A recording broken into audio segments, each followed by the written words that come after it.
Hello and welcome back to another video.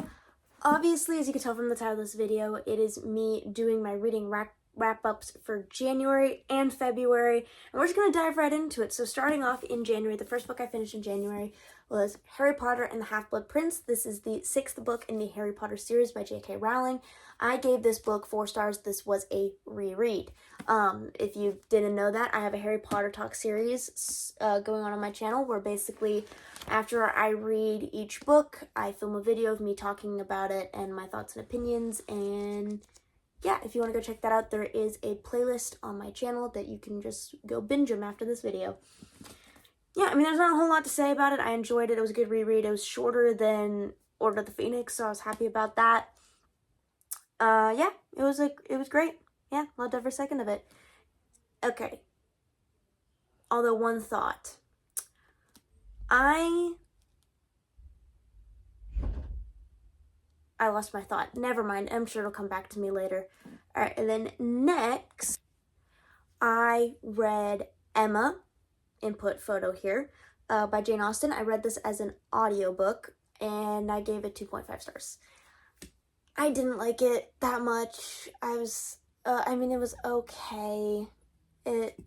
As much as I love Jane Austen, which I do love Jane Austen, I love Pride and Prejudice, I love Sense and Sensibility.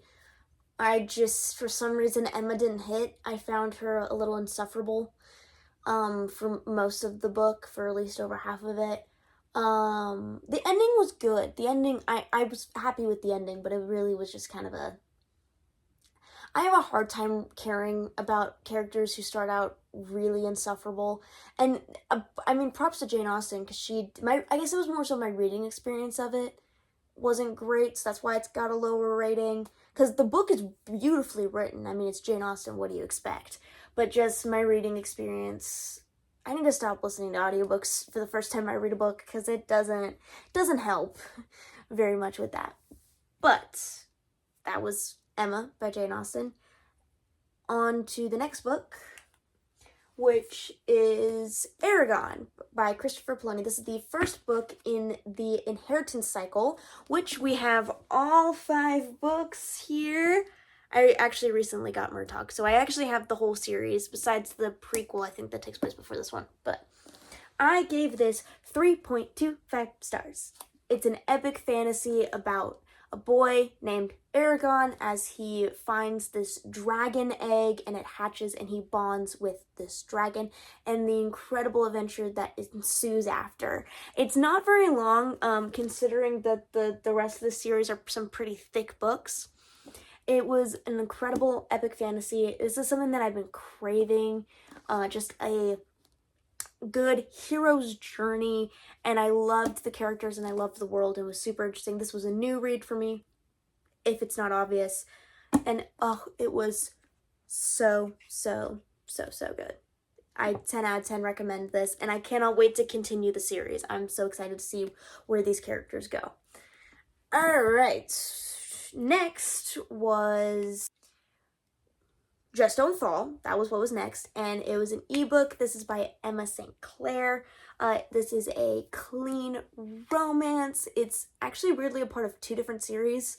It's a part of the Sweater Weather series and the Appy series. The Appy series is about a hockey team. The Sweater Weather one's just about this town that the hockey team lives in, from what I can remember.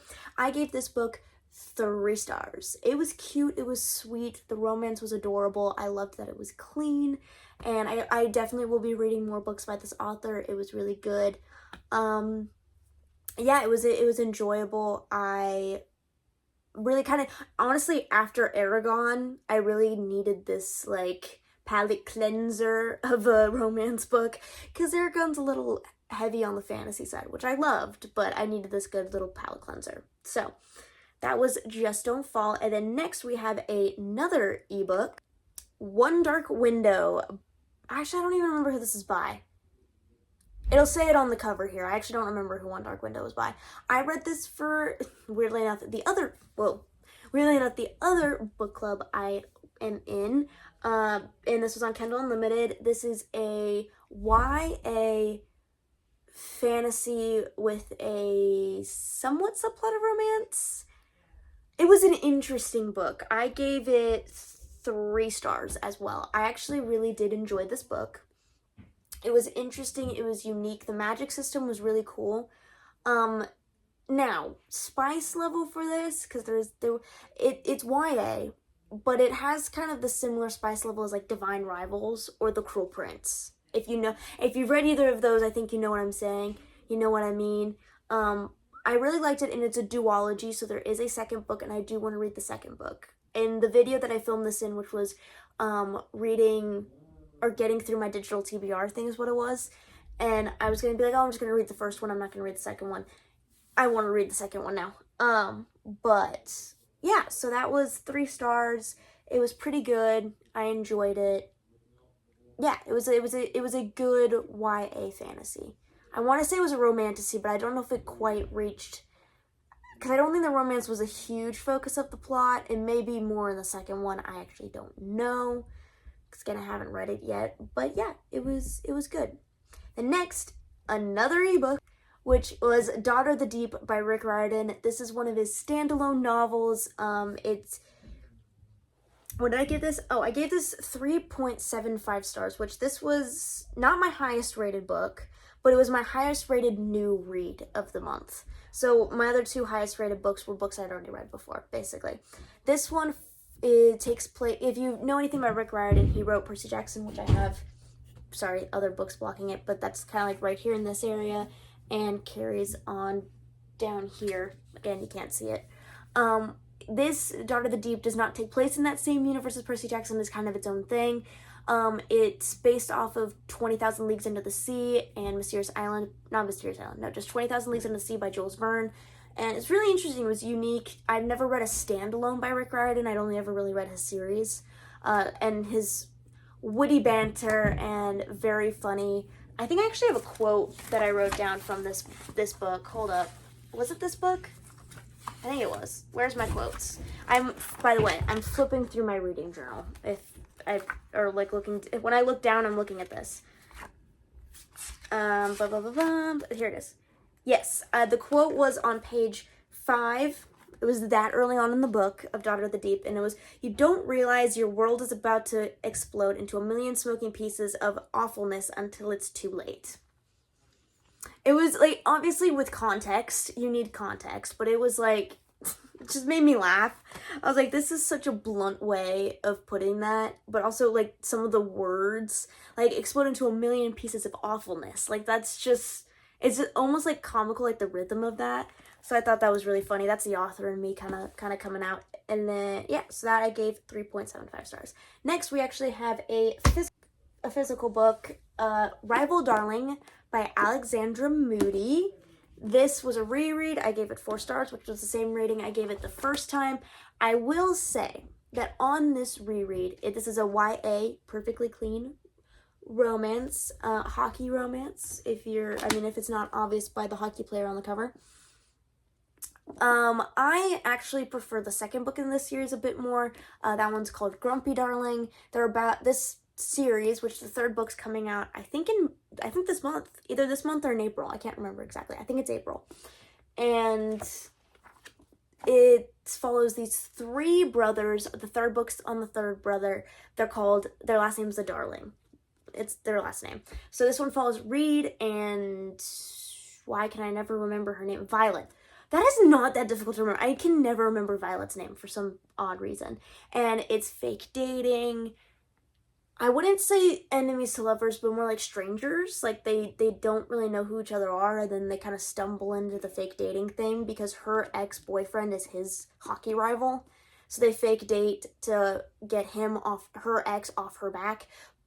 And it's so cute. It's a lot of he falls first and harder. So, yeah, again, gave it 4 stars. Prefer the second one. That one's a friends to lovers, and it's really cute. And the guy's already smitten. So it was really sweet. And then last book in January was I read The Darkest Part of the Forest by Holly Black. This book got 2 stars, which is the lowest I've ever rated a Holly Black book. I love Holly Black's writing. I do. This one felt like a fever dream on paper. It was, I was confused. The ending was great. Like, it wasn't a bad, like, I was confused for most of it. I was bewildered for quite a bit. I was like, huh? Wait, what? I was kind of confused for, for most of this book. I really just was, it's why I got 2 stars. I wouldn't say it was bad. I would say this is the one that has the most, weird stuff in it. Like, again, Fairy can be kind of weird. I mean, if you read the Cruel Prince trilogy, you know what I'm getting at. But this one's, like, but that one wasn't like, oh, this is weirding me out, creepy. It was more like, oh, this is unique, this is interesting. This one was just straight up weird. I don't know why. I love her writing too. Like, the writing of it was great. The characters were interesting. It was just like the plot mainly. I was like, huh? What am I reading? What is this plot? And this is also a standalone. It's just a one-off book in the same world as the Cruel Prince trilogy. But yeah, it was an experience. So I wouldn't, it's got 2 stars, so I guess I wouldn't recommend this. But I mean, if you want to try it for yourself, go right ahead. It just was weird. All right, now on to the February books. Clearly tell there's a difference there.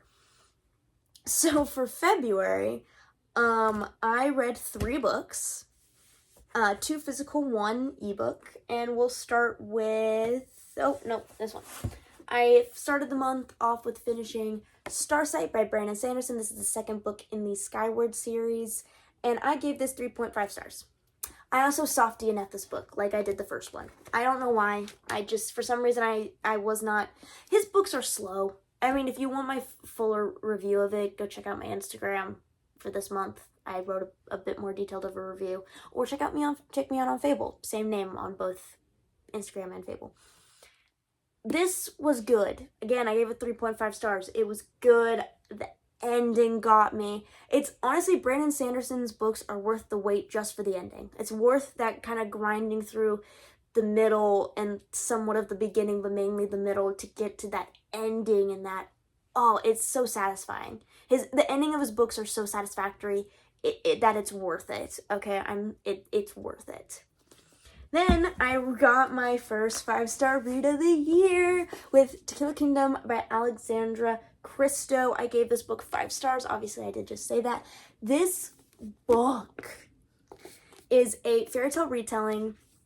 Honestly, let me correct myself. A dark fairy tale retelling of The Little Mermaid, where our main character is a siren and our female main character is a siren. Our male main character is a siren hunter, but also a prince. And she's called like the Princess Bane because she kills princes. And oh my goodness, it's so good. Apparently this is also a duology. Did not know that until after I read it, but to be fair, I don't think I'm gonna read the second one because I don't want to ruin the ending that was this book. Oh, it's so good. I was like, honestly, after reading, I mean, you guys saw my ratings for for January. I didn't get a lot of great books in January. And honestly, starting off with Starsight being a little bit on the lower side, it was okay for February. But this book was so good. I ate it up. It was so beautiful, and I loved that both of our main characters were they're very morally gray people. Because, like, normally, you know, you got, like, the Sunshine Princess and the morally gray male, or you got, like, the Golden Retriever boyfriend and the morally gray female. Both of them were morally gray, and I'm here for it. It works. It fits for both of them. They both can understand that they are not the best people, and I love that. Like, they can both kind of be like, yeah, I know, I get it. I've done horrible things, too. For, you know, not, I guess neither one of them really for great reasons, but, you know, it was so good. 10 out of 10 recommend. So good. All right, and then the last book that I read in February was Exiles by J.L. Knight. This is the 4th book in the 6-book series called The Alien Chronicles. It is a Christian fantasy, a YA Christian fantasy with 0 magic. So it does not have a magic system, but it has fantasy elements. So Basically, it's like putting it, it's so good. Again, this is the 4th book, so I don't want to say too much. I gave it 4 stars, by the way, just four stars for this, which is actually, I think, the lowest I've rated one of these books in this series. I don't think any of them have gotten below 4, so I think this might be the lowest rated. I actually don't know. It was my least favorite. I feel bad, but it was kind of my least favorite until like closer to the end there. That got pretty good. The thing about this series is you follow multiple POVs, and by multiple I mean multiple. Like, you get a lot of different characters, and there were some characters that I wanted to spend more time with than others in this book, and I just didn't get as much of them as I would have liked.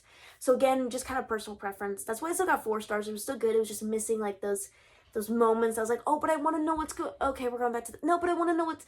It was, yeah, my own personal, like, I want to know what's going on. But I really did enjoy it. It's a great series. There's back to the no magic system thing. They have dragons, they have giants, they have Ryrics, which you wouldn't know what those are until you read the book. But it's so interesting. There's no magic system, but the world is so interesting. Basically, to summarize the whole series, it's about these believers of Elome, aka like Christians, basically. It's almost like based back in the time during the Roman persecution of Christians. Kind of feels similar to that, where the Christians were being persecuted for being followers of Christ. It just similar to that, but put it in like a cool fantasy world with cool not magical. There's no magic, and with fantasy elements in it. Where these believers of Elome are they're rebelling against the emperor because he wants to kill them all, basically. And they are trying to win their freedom to be able to believe and follow Elome freely and not have to worry about dying. It's practically what the summary of the whole series is, and something happened at the end of this book that I'm like, I called it. Oops, sorry. There's the jar over here. I called it, and I was like, why do you have to do this to me? This series has made me laugh. It's made me cry. It's made me jump for joy. It's made me want to physically throw my Kindle across the room. It's great. Overall, the first 4 books are phenomenal, and there's 6 in total. There's 2 prequel novellas, not novellas, but like 2 prequel books. And you can find them on Kindle Unlimited. I don't know if you can get them on Amazon or not, but I do know they're on Kindle Unlimited. That's how I read them. They are phenomenal books, and I do 10 out of 10 recommend them, especially to like anyone of any age. But if like your kid likes fantasy books, but you know, they're not super gory. I mean, I would say there's violence because it's, you know, they're rebelling and there's fights and stuff like that, but it's never anything crazy like, oh my goodness, this is disgusting. No, it's not super detailed. And honestly, reading about these characters and their faith in Elome, which would be like, it's God, basically, and just reading about it weirdly enough like sparks my like oh, my faith in the Lord Jesus Christ and all that. It's such a good thing to read, and it's inspirational to me, even though I'm not in that world, but like it's inspirational for me from even my own faith. And yeah, it's a great series, and I definitely recommend it. Like, honestly, I wish I had discovered it sooner. It's so good. And yeah, thank you for watching this video, and I hope it wasn't too long for you. Yeah, those are all the books that I read in the months of January and February, and I'll see you guys in this style of video 2 months from now, so most likely at the beginning of May. I'll probably post my March and April wrap-ups just to, you know, let you know. So subscribe and click the notifications to get notified when I post new videos, so you'll know when that one will come out, and whatever the next video will be after this one, because I'm filming a pretty fun one right now, so I'm excited for you guys to experience that. Anyways, thank you so much for watching again, and I'll repeat this. Please like, comment, and subscribe, and I'll see you on the next one. Bye!